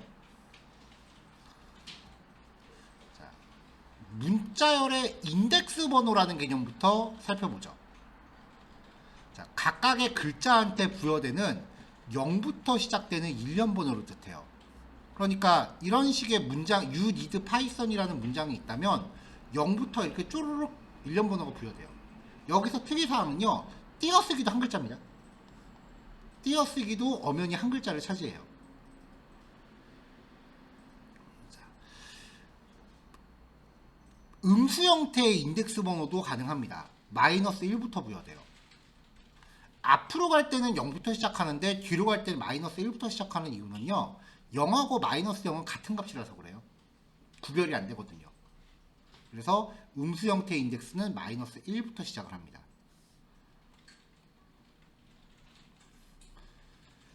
자, 그래서 그 두 가지를 결합해서 제가 이렇게 인덱스 번호를 표기를 했어요. 인덱싱이라는 건요. 그 인덱스 번호를 활용해서 특정 글자를 추출하는 처리입니다. 문자열 변수 이름 뒤에 대괄호를 지정하고요. 추출하고 싶은 글자의 인덱스 번호를 지정하시면 돼요. 자, 그래서 양의 정수 인덱스를 쓸게요. MSG의 두 번째 글자를 A에다 넣어라 라고 하면은 인덱스가 2인 위치를 뽑아서 U라는 글자를 뽑아서 이제 A에다 넣는 거예요. 출력하면 U가 나오겠죠? 음의 정수 인덱스 번호를 쓰면요. 마이너스 4에 해당하는 글자를 직접 출력해라가 되죠. 마이너스 4. T가 출력이 되는 거죠. 자, 인덱싱은 쉽죠? 인덱싱은 이게 다예요. 그럼 다음 개념으로 넘어갈까요? 이번엔 슬라이싱입니다. 자, 아까 샘플로 사용했던 문자열을 위에 계속 고정해 놓겠습니다. 슬라이싱은요, 문자열의 구간을 지정하는 방법입니다. 이거는 꽤 많이 써요. 인덱스 번호에 대한 구간을 지정해서 원하는 부분을 수출합니다. 대괄호 안에 시작 위치와 끝 위치를 콜론으로 구별해요. 이런 식이 되는 거죠. 자, 그러면 이제 MSG의 인덱스 4부터 8까지잖아요. 자, 그러면 인덱스가 4인 위치부터 여기까지죠. 자, 근데 이게 의미가 파이썬에서 앞으로 이런 식으로 어떤 구간을 의미하는 표현을 굉장히 자주 접하실 거예요. 그때 시작 위치는 딱 거기서 시작하는데 끝 위치는 항상 그 전까지예요. 그래서 8 전까지예요. 이번엔 음의 정수를 써볼게요. 마이너스 11부터 마이너스 7 전까지.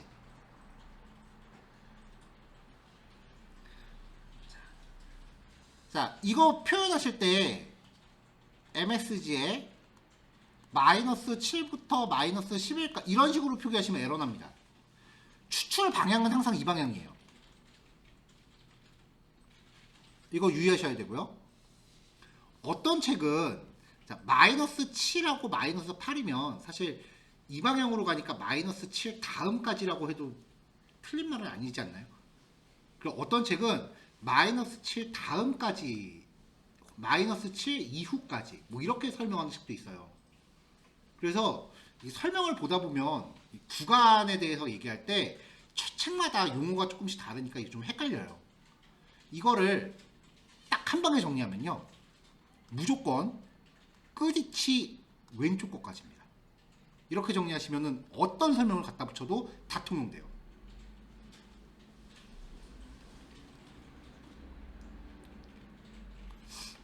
자, 여기 칸이 좀 모자라서 옆으로 좀 밀었어요. 자, 양의 정수하고 음의 정수를 혼합 사용할 수 있습니다. 인덱스 4부터 마이너스 7 왼쪽 것까지라 그랬죠? 그럼 또 니드를 뽑아요. 자, 이번엔 다른 표기 방식이에요. MSG의 4콜론. 이거는 시작 위치만 지정한 거예요. 끝 위치가 없죠. 그러면 4부터 끝까지 잘라요. 마이너스 11콜론 땡땡 없으면 마이너스 11부터 끝까지 잘라요. 마찬가지로 끝까지죠.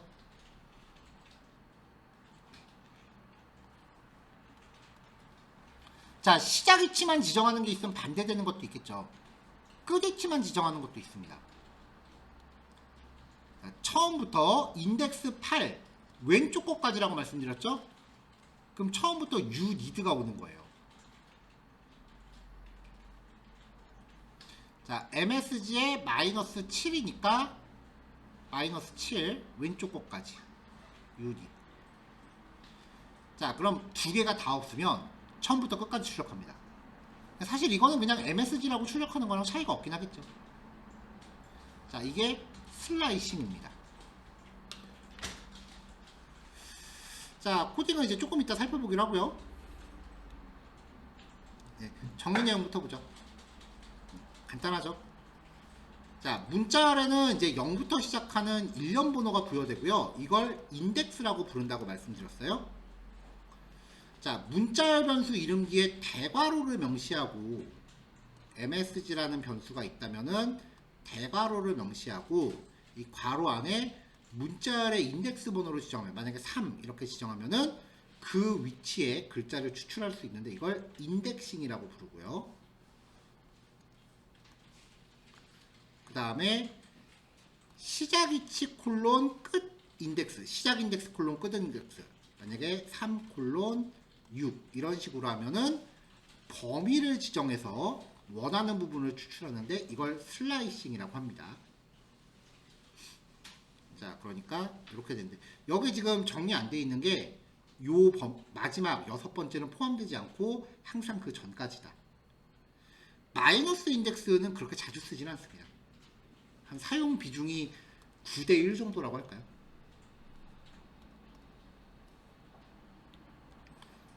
자, 얼마나 기억하시는지 볼게요. 자, 헬로 파이썬에서 인덱스 번호가 4인 위치의 글자는 자, 0, 1, 2, 3, 4예요. 알파벳 5겠죠? 그 다음에 띄어쓰기가 5고요. P가 6입니다. 7, 8, 9, 10, 11. 자, 그러면은 여기서 이제 파이썬을 추출하려고 할 때 올바른 표현법은 4번이죠. 자, 헬로 파이썬에서 공백 문자의 인덱스 번호, 다운표 빼고, 다운표 안 들어갑니다. 공백 문자의 인덱스는 5예요. 이거는 지금 아마 제가 이걸 안 적어드렸으면 속으로 0, 1, 2, 3, 4 하시느라고 눈 되게 아프실 거라서 이건 제가 그냥 풀어드렸어요.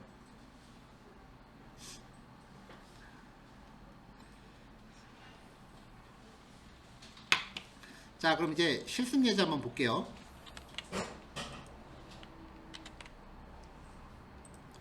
실습 예제가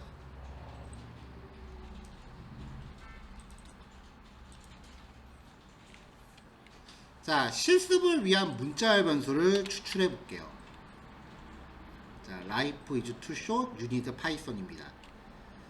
자, 여기서 이제 세 번째 문자를 추출해요. 0부터 카운트하는 거죠. 인덱스 번호는요. 0, 1, 2, 3이니까 str의 3은 알파벳 2입니다.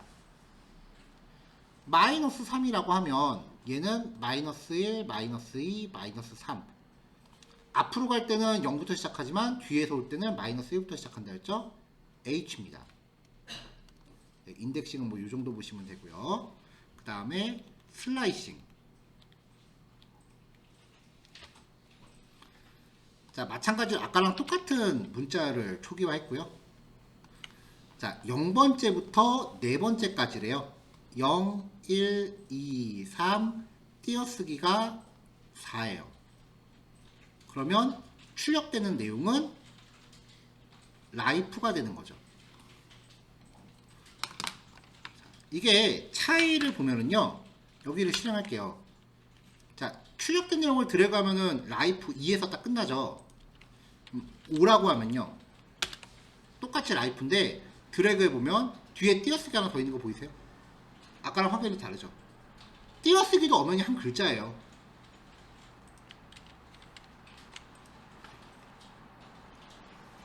그래서 이런 부분 때문에 만약에 회원가입 같은 거 할 때 비밀번호, 내가 비밀번호를 1, 2, 3, 4라고 입력을 했다. 근데 회원가입할 때요, 그 글자 쓸 때, 타이핑할 때 습관적으로 뒤에 띄어쓰기 넣으시는 분들이 계세요. 그래서 회원가입할 때 1, 2, 3, 4 띄어쓰기까지 입력해 놓고서 로그인할 땐 1, 2, 3, 4라고 입력하면 비밀번호 틀리다고 나와요. 계속. 왜냐면 띄어쓰기도 글자라서. 이런 경우 진짜 많아요.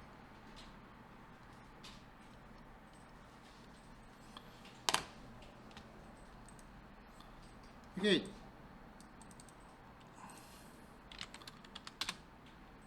자, 로그인 들어가세요. 여기 비밀번호 칸에 제가 지금부터 스페이스바만 누를게요. 글자 쳐지죠. 띄어쓰기도 엄연히 한 글자입니다.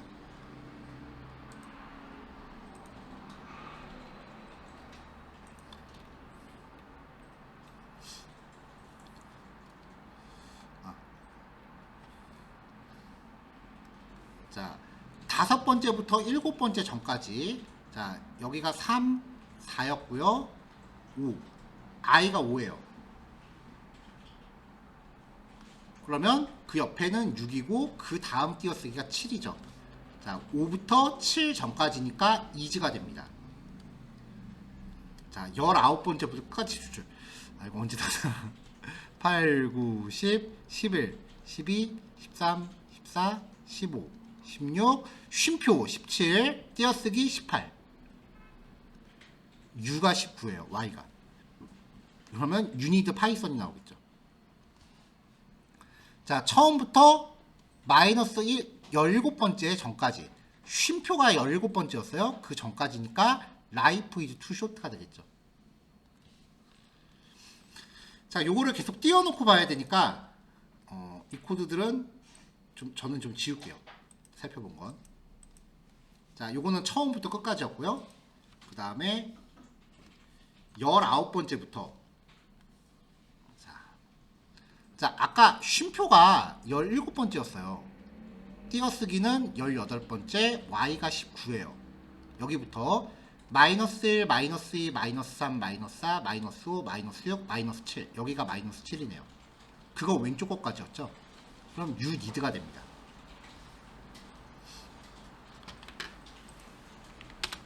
U 니드죠. 자, 이거 인덱싱 하실 때 5부터 0까지 이런 식으로 순서가 바뀌면 되는 게 없어요. 마이너스 9부터 마이너스 13까지 라고 하면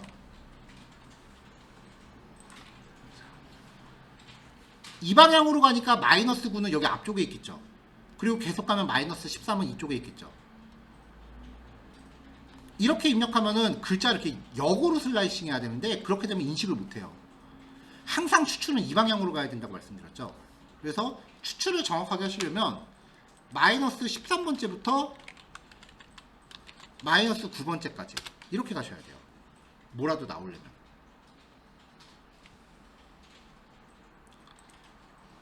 자, 이렇게 해서 문자열 슬라이싱까지 봤고요. 자, 실수까지 하나 더 있습니다. 우리나라에서 나이를 측정하는 방법, 저도 이거 문제 만들면서 알았는데 우리나라가 나이를 세는 방법이 3개래요. 일반적으로 만 나이하고 연 나이는 다들 아세요. 아, 만 나이랑 세는 나이는 다들 아세요. 연 나이라는 거 이번에 처음 알았어요. 이거 교환 만들면 이거 만든 지 얼마 안 되거든요. 이 교환. 자, 만 나이는 태어날 때는 0살이고요. 다음에 생일이라는 날 때부터 1세로 계산을 해요. 그래서 지금 나이 기준으로 만약에 그 생일이 지난 거랑 안 지난 거 기준으로 나이가 달라지죠. 세는 나이는 일반적으로 태어날 때 1살, 다음에 새해 첫날에 2살로 계산하는, 우리가 일반적으로 나이라고 얘기하는 건 이거죠. 자, 근데 연나이라는 게 또 있더라고요. 태어날 때는 0살이고요. 다음에 새해 첫날이 되면 1월 1일날 1살이 돼요. 그러니까 새는 나이에서 1살씩 빼면 연나이가 되겠죠. 근데 연나이가 청소년보호법 기준이래요. 그러니까 뭐지? 요즘 그런 거 많이 나와요. 왜 애기들이 뭔가 좀 잘못을 했는데 지들이 촉법소년인 줄 알고서 잘못 저질렀는데 알고 봤더니 촉법소년이 아니었다. 그런 경우 종종 있잖아요. 이거 착각해서 오는 거래요. 법적으로는 이걸로 측정하기 때문에. 병역법도 이거 기준이래요.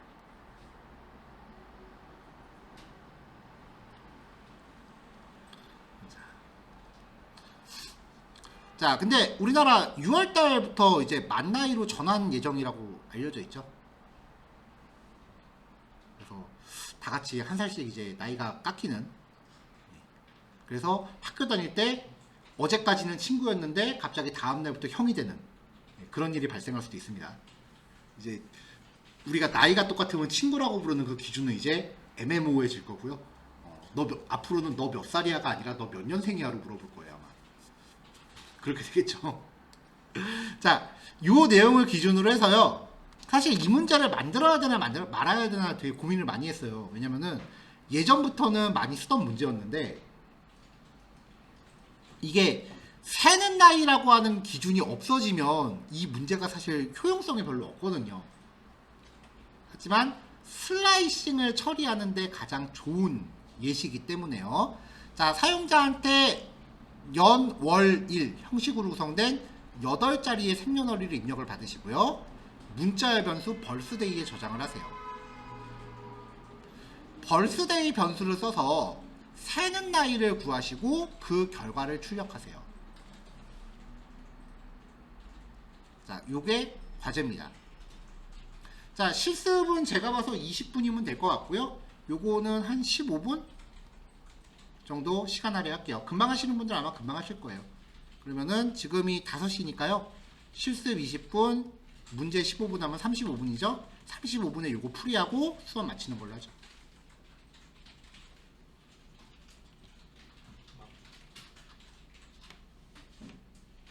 자, 조금 이따 뵙겠습니다.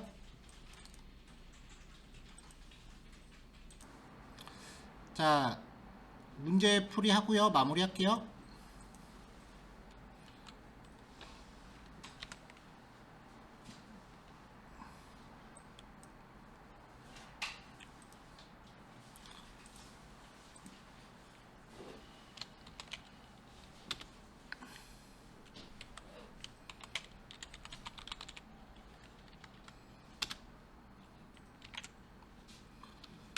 자, 새로 주피터 파일 하나 만들고 저장을 했습니다. 자, 문제 요구사항 첫 번째가요. 이런 형식으로 구성된 8자리의 생년월일을 입력받아서 문자열 변수 벌스데이에 저장을 하래요. 자, 그럼 그대로 한번 해보죠. 벌스데이는 input이라고 해서 생년월일을 8자리로 입력하세요 라고 표기를 합니다. 한번 출력해보죠. 자, 그러면은 뭐 2000년 오늘이 02월 12일 이렇게 가정을 할게요. 자, 엔터 치면은 입력된 내용이 표시가 됐죠. 자, 이걸 사용해서 새는 나이를 구하래요. 새는 나이는 태어난 연도가 한 살로 치는 거예요. 그러면은 사실 생일은 필요 없죠. 연도만 뽑아야 되죠. 그래서 연도만 추출을 합니다. 벌스데이에서 처음부터 4 전까지. 이게 포인트예요. 0부터 4까지라고 하셔도 동일한 결과겠죠?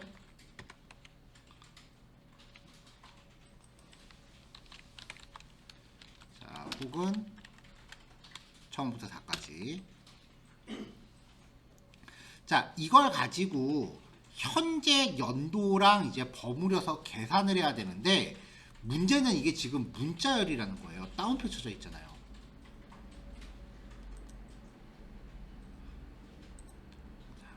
자, 만약에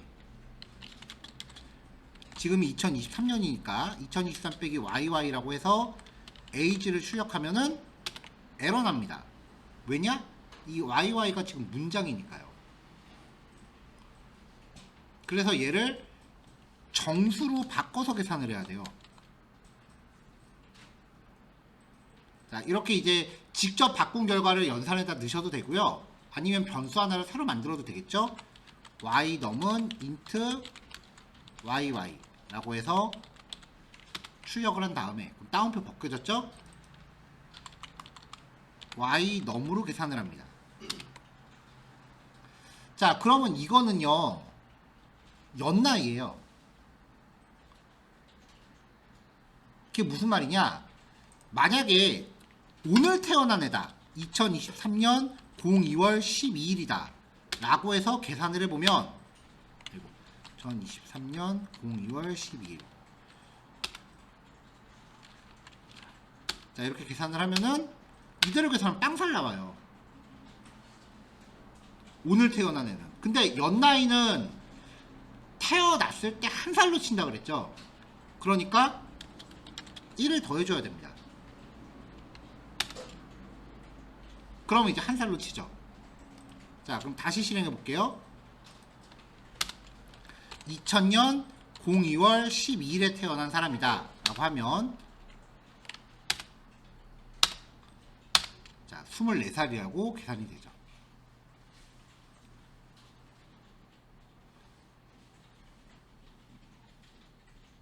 자, 이게 반대로 문제를 만들 수도 있어요.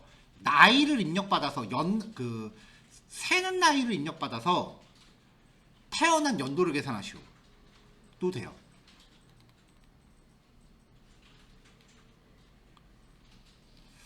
자, 요거는 뭐 출력하는 부분은 제거하고요. 그냥 한 블록으로 심플하게 잡겠습니다. 이제 중간중간 출력 결과는 지금 뭐 여기선 필요가 없으니까요.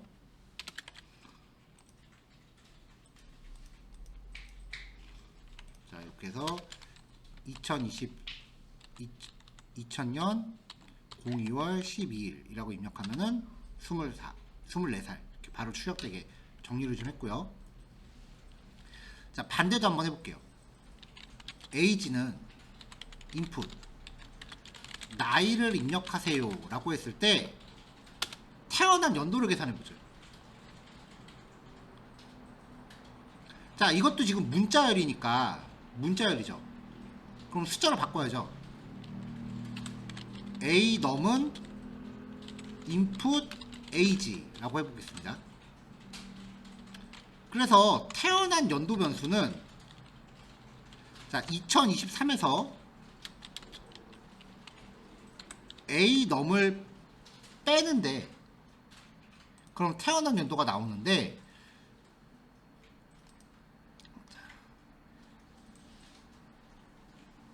자, 여기를 보죠.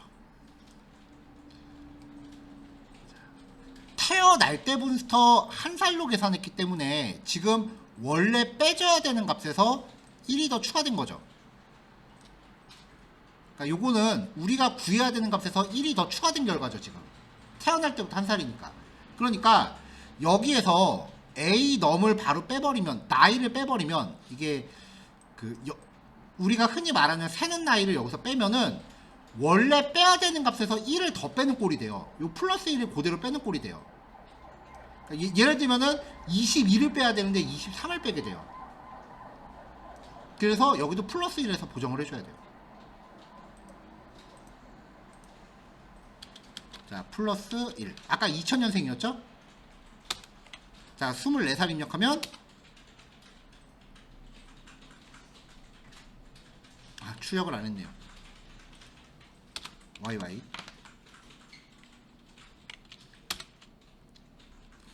자, 24살 입력하면, 뭐야, 왜, 아, 여기 인트를 써야 되는데 인풋을 또 썼네요.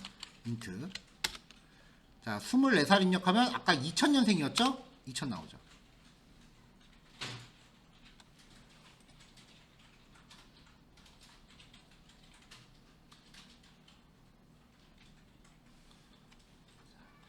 자, 요거는 단순히 이제 연산자 활용 문제고요. 위에 거는 이제 연산자 활용과 그 슬라이싱을 같이 처리한 문제입니다. 슬라이싱 같은 경우는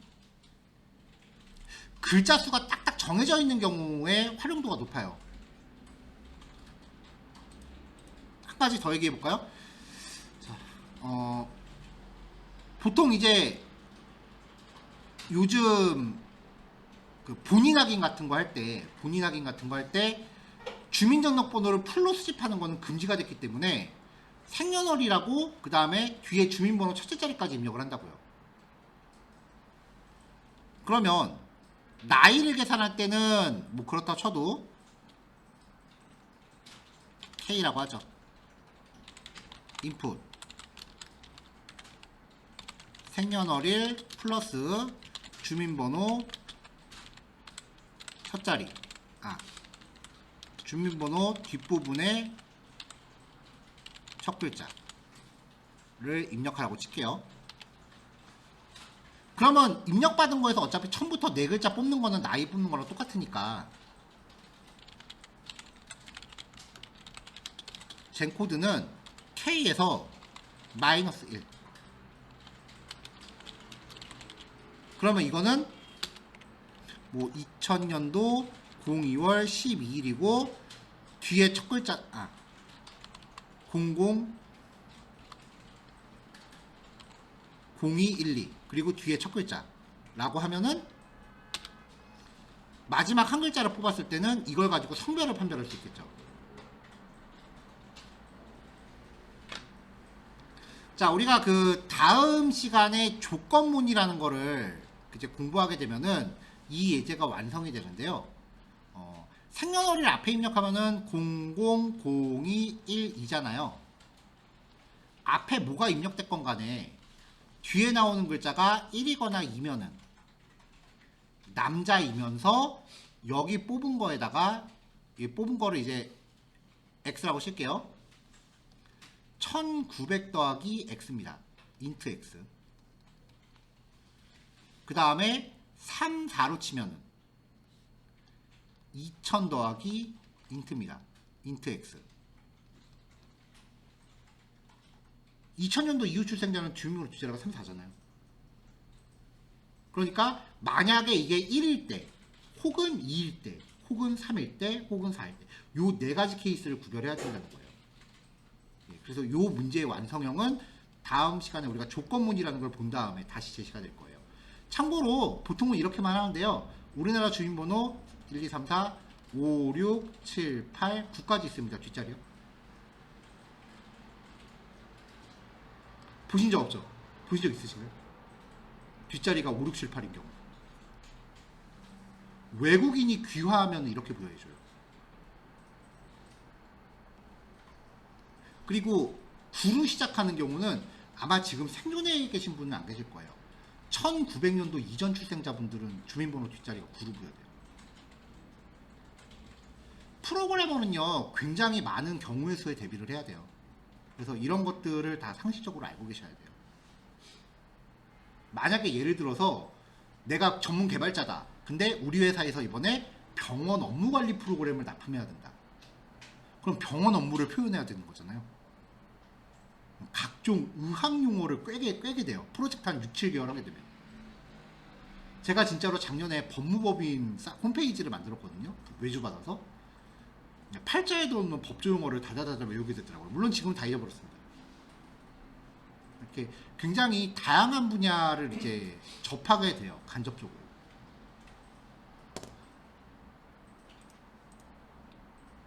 자, 요렇게입니다. 예. 필기 필요하신 분들 필기하시면 되겠고요. 자, 다음 시간에는 이제 문자열의 포매팅이라는 주제 소개해 드릴 거예요. 이제 형식 문자랑 이제 포맷 함수라고 하는 기능이 있고요. 그 다음에